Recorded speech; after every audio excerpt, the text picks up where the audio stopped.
Sebetulnya konten saya itu buat seluruh dunia ya, makanya saya selalu menyapanya seluruh dunia. Amerika, Kanada, Rusia, karena YouTuber saya semua di seluruh dunia. Saya menyorokkan suara kenabian karena adanya ketimpangan ketidakadilan kepada minoritas. Joseph Paul Zhang bersama kita dalam acara DW Dua Layar. Boleh dibilang ia adalah orang yang saat ini dicari-cari di Indonesia, paling dicari-cari mungkin karena tuduhan penistaan agama. Kita ingin tanya langsung kepada Pak Paul. Anda sendiri kenapa sih merasa menjadi Nabi ke-26?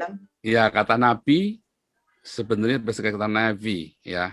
Nanti kalau Anda lihat navigator, nah artinya apa? Seorang yang melihat jauh ke depan sehingga menjadi tuntunan bagi orang-orang yang mengikutinya. Nah, saya sebagai seorang hamba Tuhan, maka Tuhan memberikan saya karunia kenabian itu. Nah, karunia kenabian itu memampukan kita untuk melihat benar dan salah secara jelas. Ya, kita melihat ketimpangan-ketimpangan sosial, politik, agama, dan bukan hanya kita mengkritik, tetapi kita memberitahu harus bagaimana dong kita sekarang ini. Nah, itulah karunia kenabian. Ini sebenarnya apa sih tujuan Bapak dalam penyebaran konten-konten semacam itu? Sebetulnya konten saya itu buat seluruh dunia ya, makanya saya selalu menyapanya seluruh dunia. Amerika, Kanada, Rusia, karena YouTuber saya semua di seluruh dunia, 65% di Indonesia. Tapi kebetulan ya, yang menjadi ribut sekarang ini adalah yang ada di Indonesia. Nah, di Indonesia ini saya menyorokkan suara kenabian karena adanya ketimpangan ketidakadilan kepada minoritas, termasuk kalau kita ingat penutupan gereja Yasmin yang sudah konstitusional, dokumennya lengkap ditutup. Ada 200 gereja di zaman Jokowi gereja ditutup. Ya, ada 1.000 gereja sejak reformasi, yang 200 di zaman Jokowi. Kemudian kita ingat Meliana, ya, yang gara-gara minta toa dikecilin, masuk penjara, dan ada 7 rumah ibadah dibakar. Dan rumahnya Meliana sendiri dibakar. Ada kesemena-menaan dari mayoritas kepada minoritas. Maka itu konten saya yang berapologia ini akhirnya saya arahkan untuk menyuarakan suara kenabian. Tapi kenapa harus dengan provokatif sih Pak? Apakah tidak ada cara lain? Sebetulnya saya sudah menyampaikan ini dari zaman Facebook sebelum saya di YouTube, dan saya cukup keras, namun nampaknya kurang cukup keras. Sejak saya masih di Indonesia tahun 2016 itu konten saya sudah cukup keras, tapi tidak cukup keras nampaknya. Sudah sempat viral, tapi kurang viral. Sehingga pemerintah nggak dengar. Kalau Anda lihat, teman-teman semua sudah banyak yang bicara, tapi bisik-bisik. Ada sedikit yang teriak, langsung hilang.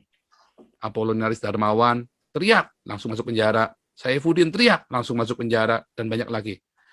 Maka saya bicara lebih keras lagi. Bukan cuman orang-orang supaya ormas-ormas ini dengar, tetapi supaya pemerintah dengar. Dan saya berhasil dengan cara saya agar pemerintah dengar. Coba kalau dulu Yusuf Kala teriak-teriak bahwa Bapak Wakil Presiden, mantan Wakil Presiden Yusuf Kala teriak-teriak bahwa Indonesia, belajarlah dari Indonesia toleran. Siapa bilang? Saya lebih dari 40 tahun tinggal di Indonesia. Tidak ada toleransi di Indonesia. Semua itu hanya kemunafikan, maka saya perlu teriak dengan keras dari dunia internasional. Ketika nanti ke depannya rumah-rumah ibadah mendapatkan izin dan kemudian juga tidak ada lagi persekusi, semua hidup damai harmoni. Sebenarnya kalau boleh tahu apa rencana Anda ke depan? Tujuan kita kan agar Indonesia ini menjadi jaya raya, supaya Nusantara ini jaya seperti di zaman Majapahit, di zaman Sriwijaya, di mana semua orang itu saling menghormati, tidak ada persekusi. Mereka semua saling mengasihi satu sama lain. Tujuan kita kan semua mau ke sana. Tetapi ada ulah-ulah sekelompok lain yang nekat untuk punyaku yang paling benar, punyamu salah. Nah, hari ini saya teriak bahwa saya pun bisa menyalahkan punyamu. Bukan cuma kamu saja yang bisa menyalahkan, tanpa ada orang lain yang bisa menyalahkan kamu. Sekarang saya ada di luar negeri, saya bisa salahkan kalian tanpa kalian bisa berbuat sesuatu apapun kepada saya. Nah, setelah ini semua tercapai, Pancasila itu ya, ketuhanan yang Maha Esa, sampai keadilan sosial itu tercapai, ya saya kembali ke pengembalaan. Karena umat itu kan perlu dikasih makan, diarahkan supaya mereka menghormati agama orang lain, supaya jangan merasa dirinya paling benar, supaya jangan merasa dirinya paling suci. Karena kita ini belum ketemu Tuhan, kita ini semua masih ada di dunia fana, masih hidup di dalam ketidaksempurnaan. Bahkan kita melihat Tuhan itu samar-samar. Makanya kita harus arahkan jemaat untuk bisa belajar bertoleransi dan memahami orang lain pun punya kebenaran yang mungkin berbeda dengan kita. Sehingga mereka harus mengasihi, mengampuni, dan memberkati.